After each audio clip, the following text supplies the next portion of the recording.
Hi everyone, welcome back to Loft Legacy.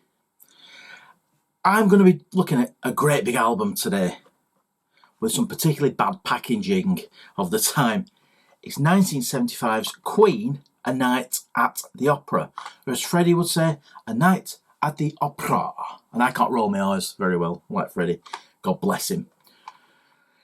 This is probably one of the worst examples of EMI cassette packaging. At least the tape's white, not like that yellow plastic we looked at last time on Sheer Heart Attack. But be astounded by the artwork inside. Look at that. Nothing. Tells you it's in mono. Why did EMI put this? Is it gold? Is it bronze? Is it shitty brown? I really don't know, but it's horrible with the ancient EMI logo there. And just, if you can't read that, it's got it there. This beautiful cover. You know, they could have made it white, all white. Didn't take much effort. Instead, you got this horrible. Anyway, it's actually got the Trident logo. Read up about the song Death on Two Legs. This is a song about beep beep beep on live killers, and yes, that's what it's about. Thankfully, I bought this album as part of the Queen's 20th anniversary back in 1991. Bought it on a shiny disc. So we'll look at the artwork for that now. This is on Hollywood Records, not EMI. So Queen Productions licensed this to a company called Hollywood Records with a much bigger and better and glossier version of the beautiful cover of this classic album. And it is. Is this Queen's magnum opus? Maybe. Is it their greatest album? That's a big ask to... That's, you know, we might look at that one day. What's Queen's best album? But it's just a superb record. Oh, no, well, we've got some artwork this time, unlike the cassette. Picture of the guys live. And this lovely lyric sheet with some Japanese singles on. The single for Bohemian Rhapsody there.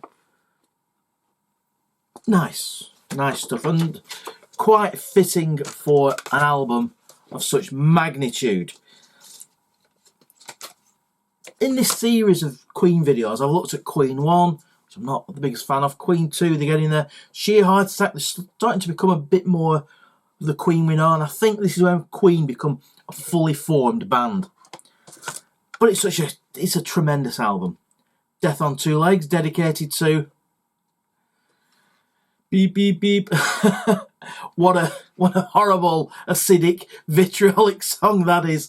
Talk about mean-spirited, but mean-spirited probably for a reason. A wonderful piece of high camp drama from Freddie. Very heavy, very acrimonious. Brilliant.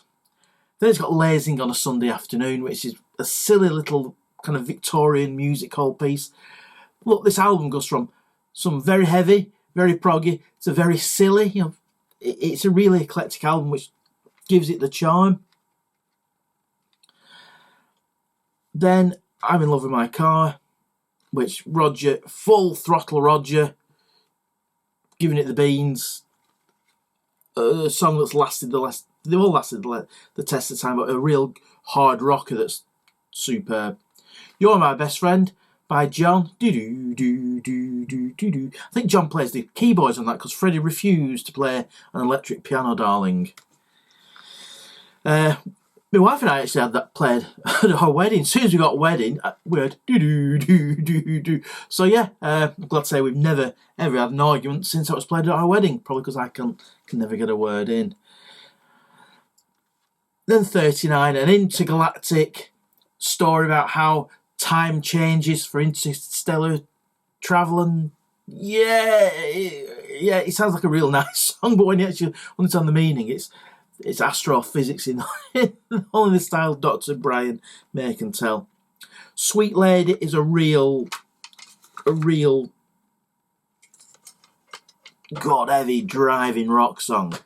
Fantastic riff, great drums. I wish they'd have played it more live, but the live recordings I've heard are amazing. Seaside Rendezvous, again, a silly little kind of Victorian music hall song. Little whimsical story told to music. Genius. Side 2, if you're flipping sides, the Prophet song, which is very proggy and used to frighten me as a young teenager. I think it was a bit eerie. Then Love of My Life, not the acoustic guitar version most was familiar to. This is Freddie on the piano. Good Company, another kind of music hall ukulele song, but with Brian singing.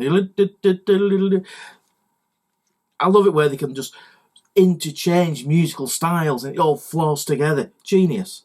Bohemian Rhapsody, don't need to say much about that. Is it the greatest song ever? Possibly, probably. Genius, anyway. Then God Save the Queen, the British national anthem, and the press. They play this for the press, and Freddie, God rest his soul, made all the journalists stand up for the national anthem. Oh, Freddie, how we miss you. What these stories that we still have about you. Oh, just so amazing. On this CD, there's a Mick remix of I'm in Love with My Car and You're My Best Friend. Yeah, they're fine, but yeah. If you want to know more about this album, on the Classic Albums series, there's one about making this. This is Brian and Roger reminiscing. I'm going to take something off my wall here. And this month's Classic Rock magazine poster is Queen. There we go, the boys. Does it say when it is? Doesn't say when it is, but Freddie's got a fur coat, so it must have been winter. Who was it? You never know with Freddie. Yeah, they're all pretty wrapped up and all pretty moody on there. Queen, Night at the Opera. Yes, one of the greatest albums ever. Is it Queen's best album? Let me know in the comments below. It's one of them. If it's not the best album, it's not one of them. And that's one of the wonderful problems with Queen. But so many amazing albums, hard to choose. And a few duff ones in there somewhere, so they weren't perfect.